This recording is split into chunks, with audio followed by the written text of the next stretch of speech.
சற்று முன் கிடைக்கப்பெற்ற மிக மிக முக்கியமான செய்தி ஒன்று வெளியாகியிருக்கிறது. திமுக கூட்டணியில் இருந்து காங்கிரஸ் அவுட், சபரீசன் எடுத்த நேரடி சர்வே. கன்னியாகுமரி மாவட்டத்தில் மட்டும்தான் காங்கிரஸ் நமக்கு உதவுகிறது. வேறு எந்த மாவட்டத்திலும் நமக்கு காங்கிரஸால் லாபம் இல்லை. அதே நேரம் கன்னியாகுமரி மாவட்டத்தில் நாம் வாக்குக்கு கொடுக்குற பணத்தை அதிகப்படுத்தினால் அதையும் நம்மால் சமாளிக்க முடியும்.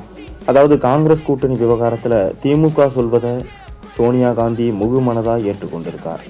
ஆனால் ராகுல் காந்தியும் பிரியங்கா காந்தியும் காங்கிரஸ் சொல்வதையும் திமுக ஏற்றுக்கொள்ள வேண்டும் என உறுதி காட்டுவதாக கூறுகிறார்கள். ஆட்சியில் பங்கு என்பது எல்லாம் பேர வலிமையை காட்ட காங்கிரஸ் வைக்கிற கோரிக்கை என்கிறார்கள். அவர்களின் பிரதான கோரிக்கையே 42 தொகுதிகள் தான். திமுகவை பொறுத்த வரைக்கும் 25க்கு மேல் 1 அல்லது 2 தொகுதிகளை கூடுதலாக பரிசீலிக்கலாம் என்று முடிவெடுத்திருக்கு. இந்த விஷயத்தில் சோனியா காந்தி திமுக பக்கம் நிற்பதாக சொல்கிறார்கள். திமுக தான் தமிழ்நாட்டின் பெரிய சக்தி, அவர்கள் சொல்வதை கேட்பதுதான் கட்சிக்கு நல்லது என்பது சோனியாவின் வாதமாக இருக்கிறது. ஆனால் திமுக கொடுப்பதை விட கூடுதலாக வாங்கினால்தான் கட்சி வளரும் என்பது ராகுல் பிரியங்காவின் வாதமாக இருக்கிறது. தமிழ்நாட்டில் சிதம்பரம், செல்வ பெருந்தகை உள்ளிட்ட பல மூத்த தலைவர்கள் சோனியா பக்கம் நிற்கிறார்கள். நிலைமை இப்படியே போனால் திரும்பவும் காங்கிரஸ் ஜனநாயக பேரவையை துவங்கி திமுக பக்கம் கட்சி நிற்கிற நிலைமை ஏற்படும் என காங்கிரஸ் வட்டாரத்தில் பரபர தகவல் இருக்கிறது. இந்த பிளானுக்கு திமுகவும் தயாராக இருக்கிறது.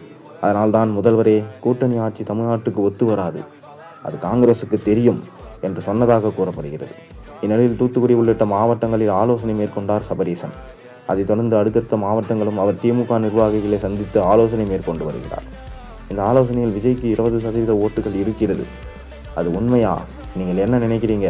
உங்கள் பகுதியில் எப்படி இருக்கு என கேட்டு இருக்கிறார். அதற்கு நிர்வாகிகள் விஜய்க்கு 20% என்பதெல்லாம் மிகைப்படுத்தப்பட்டது, அவருக்கு இங்கே ஓரளவுக்கு செல்வாக்கு இருக்கிறது, அதுவும் குறிப்பாக தூத்துக்குடி மற்றும் கன்னியாகுமரி இந்த மாவட்டங்களில் இருக்கக்கூடிய கடலோர பெர்னாண்டோ பிரிவு மக்களிடம் அவருக்கு ஓரளவு செல்வாக்கு இருக்கிறது. அது மட்டும் இல்லாமல் காங்கிரஸை கூட்டணியில் வைத்து கொண்டால் நாம் குறிப்பாக மதுரைக்கு இந்த பக்கம் தூத்துக்குடி, திருநெல்வேலி, கன்னியாகுமரி, விருதுநகர் மாவட்டங்களில் நமக்கு பெரிய செல்வாக்கு கிடைக்கும் என சிலர் சொல்கிறார்கள். ஆனால் கன்னியாகுமரி மாவட்டத்தில் மட்டும்தான் காங்கிரஸ் நமக்கு உதவுகிறது. வேறு எந்த மாவட்டத்திலும் நமக்கு காங்கிரஸால் லாபம் இல்லை. அதே நேரம் கன்னியாகுமரி மாவட்டத்தில் நாம் வாக்குக்கு கொடுக்கிற பணத்தை அதிகப்படுத்தினால் அதையும் நம்மால் சமாளிக்க முடியும். எனவே காங்கிரஸ் திமுகவுக்கு வேண்டாம் என்கின்ற கருத்தை சொல்லியிருக்கிறார்.